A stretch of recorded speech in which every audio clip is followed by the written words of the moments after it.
बंदी छोड़ सतगुरु रामपाल जी महाराज जी की जय हो। सतसाई भगत जी, आप जी ने बताया कि आपकी उम्र 20 से 25 वर्ष के बीच है। आप जी ने परम पूज्य सतगुरु रामपाल जी महाराज जी से नाम दीक्षा ली हुई है, भक्ति आप कर रहे हैं। समस्या आपने बताई कि आपका एक लड़की से प्रेम प्रसंग है, रोजाना आप जी उससे बातचीत करते हैं और आपने कहा कि क्या सतगुरु रामपाल जी महाराज जी की भक्ति करते करते उस लड़की से मेरा बात करना क्या उचित है, क्या सही है, क्या मैं कहीं कोई गलती तो नहीं कर रहा हूं। देखिए भगत जी, परम पूज्य सतगुरु रामपाल जी महाराज जी की जो भक्ति है वो ज्ञान आधार की भक्ति है और जब तक हम इस भक्ति मार्ग में परमात्मा के सत्संगों को सुनकर, उनके वचनों को सुनकर ज्ञान को आधार नहीं बनाएंगे, तब तक हम इस भक्ति मार्ग पे सफल नहीं हो सकते। ये बातें बार बार अपने वचनों में परम पूज्य सतगुरु रामपाल जी महाराज जी भी बताते हैं और दास भी निमित्त बनकर यही सारे संदेश से भगत समाज को देता है कि भाई जब तक हम अपने सतगुरुदेव जी के वचनों पे अमल नहीं करेंगे, जब तक उनके कहे गए सत्संगों पर हम चिंतन मनन मंथन नहीं करेंगे, अपने दिलो दिमाग में अंतःकरण में उन शब्दों को नहीं बैठाएंगे और परमेश्वर के कहे अनुसार जब तक हम इस भक्ति मार्ग पर चलने की कोशिश नहीं करेंगे, तब तक हम भगत नहीं बन सकते, हम भक्ति मार्ग पर सफल नहीं हो सकते, हम कभी भी परमात्मा की प्राप्ति नहीं कर सकते। उस लड़की से बातचीत करना आपका भगत जी तब तक उचित है यदि आपको लगता है कि आपकी उस लड़की से शादी हो सकती है, तो ही आप उस लड़की से बातचीत जारी रखिए। और यदि आपको लगता है अपने परिवार वालों की सोच के अनुसार, जैसा भी आपका समाज आप लोगों को अलाउ करता है उसके अकॉर्डिंग, यदि आपको लगता है कि वो लड़की ना ही मेरे समाज की है ना ही मेरी जाति की है और उस लड़की से मेरी शादी नहीं हो सकती, क्योंकि इस बात को आपसे ज्यादा और कोई नहीं जान सकता। आप उस लड़की के संपर्क में हैं, आप अच्छे से उस लड़की के परिवार, उस लड़की के जाति धर्म समाज के विषय से परिचित हैं, आपको अपने विषय में भी अच्छे से पता होगा आप किस जाति, किस समाज और किस धर्म से हैं, जो भी परंपरागत है, और आपको लगता है कि हम दोनों का विवाह कभी नहीं हो सकता, और उसके बाद भी यदि आप उस लड़की से एज ए फियोन्सी बात करते हैं, एज ए प्रेमी का बात करते हैं, तो भगत जी ये बिल्कुल भी उचित नहीं है। इसमें आप दोषी बन रहे हो परमात्मा के, क्योंकि ये छल है, ये धोखा है, ये कपट है।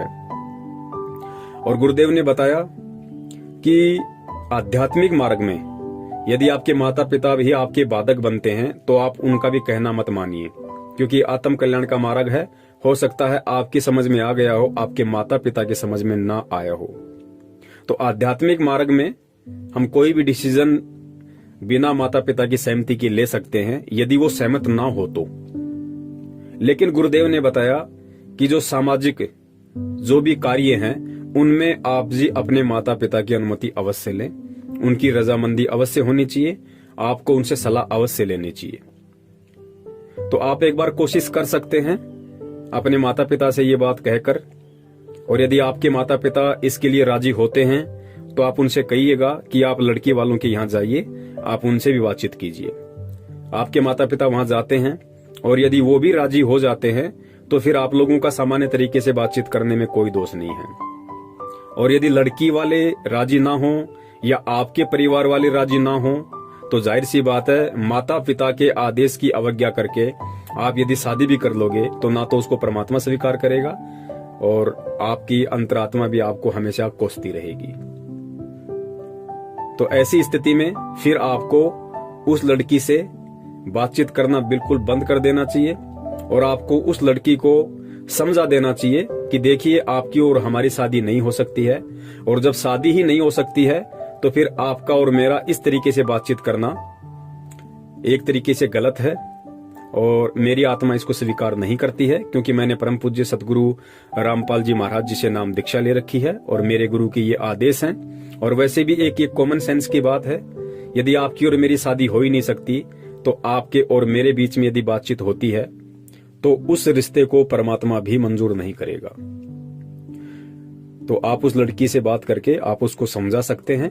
लड़की अगर समझदार होगी तो समझ जाएगी, अगर लड़की नहीं मानती है, नहीं समझती है, फिर भी यदि आपसे वो बातचीत करती है तो भगत जी ध्यान रखना, जब भी उसका फोन आए आप उसको बहन कह के बोलना कि सत्साई बहन जी बोलिए, दास आपकी क्या हेल्प कर सकता है, दास के लिए क्या आदेश है। इस तरीके से जब भी उसका फोन आए, बात बात में आप बिल्कुल सामान्य तरीके से बात कीजिए। जैसे आप एक बहन से बात कर रहे हैं, बार बार उसको बहन शब्द से आप संबोधित कीजिए। 1 या 2 बार की बातचीत से या कुछ दिनों की बातचीत से लड़की खुद शर्मिंदा हो जाएगी और स्वयं वो आपसे बातचीत करना बंद कर देगी। तो भगत जी, इस भक्ति मार्ग में छल कपट बिल्कुल भी नहीं चलता है और ना ही ये परमात्मा को पसंद है। यदि आपको लगता है कि आपकी शादी नहीं हो सकती है और फिर भी यदि आप उस लड़की से बातें करते हैं एज ए प्रेमी, तो ये आप कहीं न कहीं अपने आप को धोखा दे रहे हैं, आप उस परमात्मा को धोखा दे रहे हैं जो इस भक्ति मार्ग में नहीं चलता है भगत जी। तो इन चीजों को आप जी क्लियर कर लीजिए। और यदि आप लोगों की शादी हो सकती है, पक्का है, तो आप सामान्य तरीके से बातचीत कर सकते हैं, उसमें कोई दोष नहीं है। सत साहिब, जय हो बंदी छोड़ की।